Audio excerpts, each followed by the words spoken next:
Let's get to our top story. A federal trade court has blocked many of President Trump's tariffs. A three-judge panel on what's called the International Court of Trade found that Trump's use of the decades-old International Emergency Economic Powers Act did not, quote, delegate an unbounded tariff authority to the president.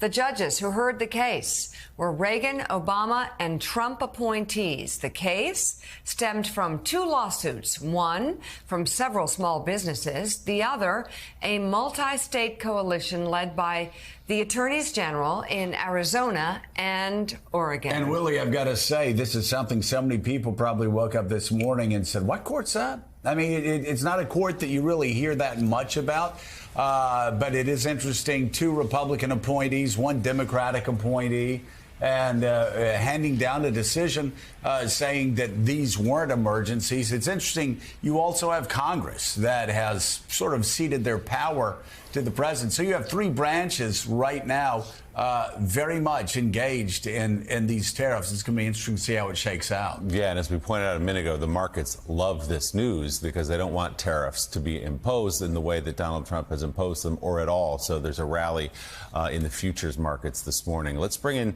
two Democratic attorneys general, Dan Rayfield of Oregon and Chris Mays of Arizona. Good morning to you both.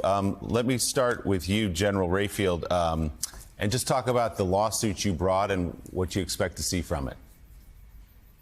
Well, first, yeah, thanks for having us. It's a very exciting day.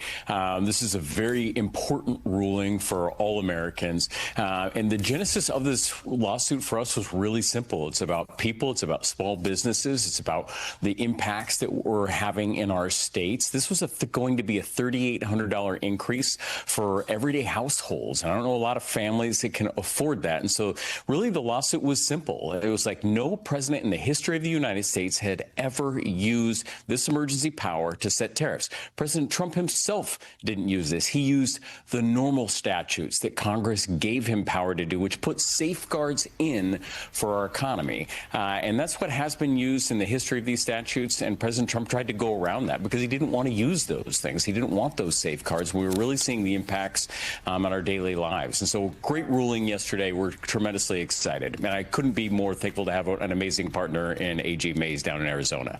Attorney General Mays, let me turn to you. Obviously, your reaction to the news last night from this court that we can acknowledge most Americans perhaps have not heard of. But we should know the Trump administration has already said they will file an appeal. So give us your thoughts as this matter seemingly far from finished.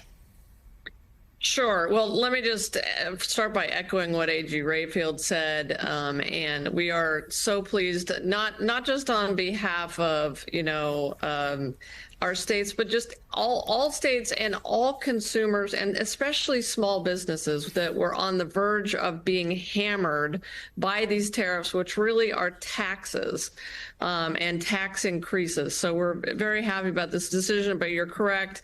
The Trump administration has already indicated that they're going to try to get a stay on the Court of International Trade's decision, which was very sweeping, and put a halt within 10 days to all of these tariffs, essentially.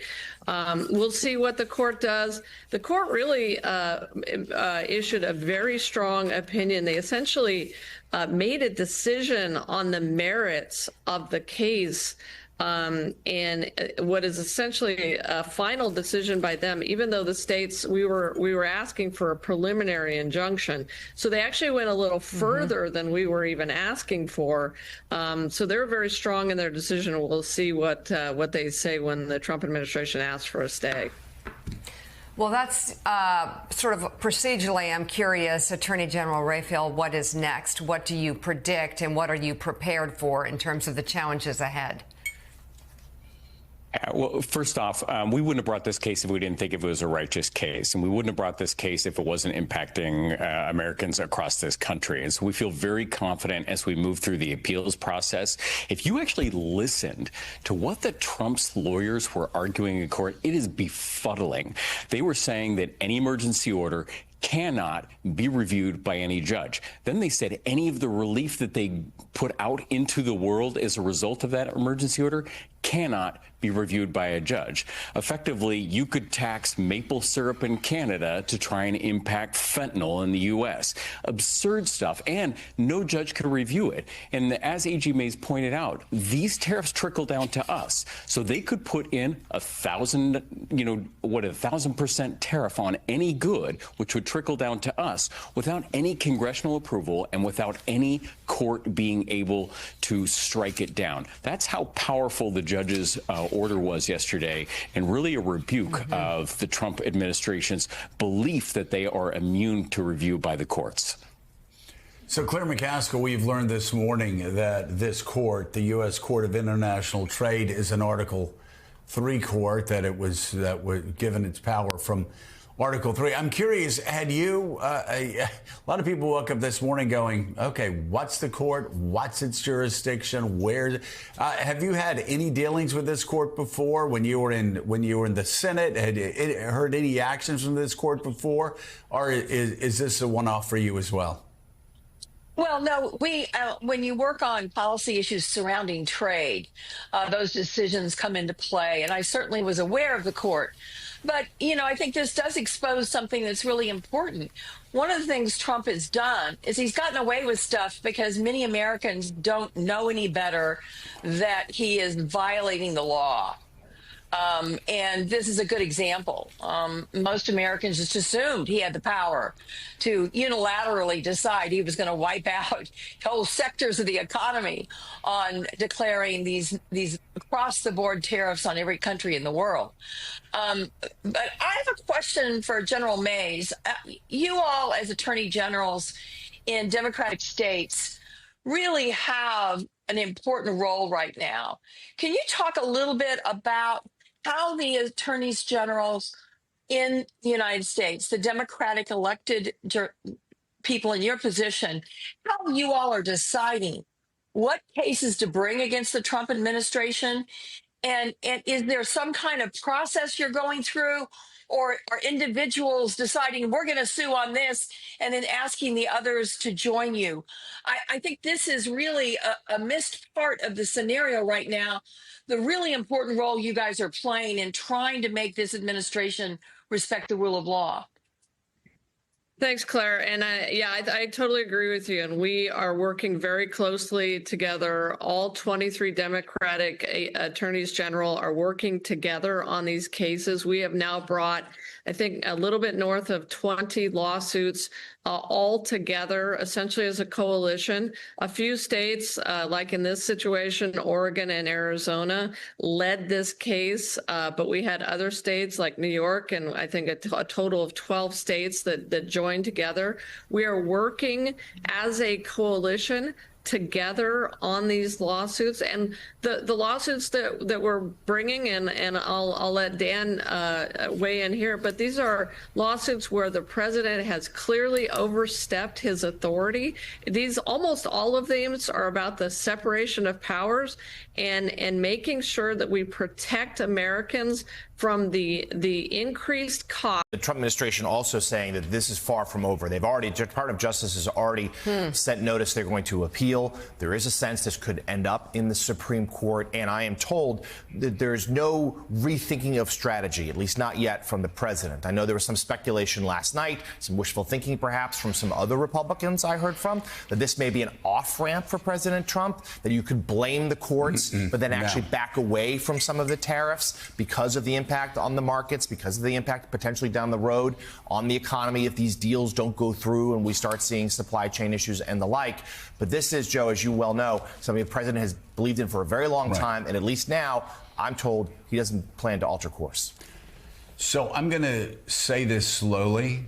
So our billionaire friends on Wall Street and our multi-millionaire friends on Wall Street who trade every day can understand it.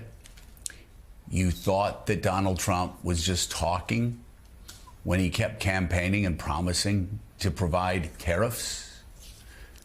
He wasn't. He's been saying that since 1987. And I have it on very good authority that people that are saying Donald Trump is backing down on tariffs and there's an off-ramp, that Donald Trump does not believe there is an off-ramp for tariffs, and people running around saying that he always backs down or he chickens out. Why don't you just invite him to put more tariffs on more countries? He's not backing down on tariffs. It is one of the driving forces of his political life and his political being. There is no off-ramp. All right, let me say that again. There is no off-ramp. He is going to continue looking for opportunities to put tariffs on other countries that he believes have an unfair trade advantage on us, whether we believe it, whether Wall Street traders believe it or not, whether economists believe it or not. There is no off-ramp. Okay. Well, I think you've made yourself clear. These are supposed to be the smartest financial minds in the world. They're far from it. They keep misreading him. I've heard the same thing. There's not regretful of their choices. I am endlessly interested in that category of humans and leaders and small business owners and voters. People who thought they could put aside the democracy mumbo jumbo because Trump would make them richer. Trump is going to make everyone poorer. Well, I think what Wall Street is hoping, and we've talked about this a little bit in the past. Wall Street is hoping that Trump is ultimately going to back down on the tariffs. And we've had a pretty sharp rally on Wall Street in the last couple of weeks. We've bounced almost to the level we were at before Liberation Day. And I think that's people looking at this pattern where the going gets tough, either in markets or in the economy, or the popularity ratings fall, and Trump gives concessions or folds. And I think that's what's driving what optimism there is on Wall Street. I have an acronym for this, which is TACO. Trump always chickens out. And I think the taco trade is what is driving Wall Street up recently. Steve may see it differently, but that's my reading. Loses either way here. Either way he loses, because right now he's acting like a tyrant, suggesting that he's just going to go ahead. He's going to appeal, I guess, but if those appeals fail, he's going to kind of do what he's been doing with the Kilmar front, right, in El Salvador. He's just going to ignore the courts and just keep doing what he's doing. And so either way he loses. Because here's the thing. If he follows the court order, he looks weak. The taco thing is true, right? Trump always caves always chickens out, right? That's proven true, and he hates that.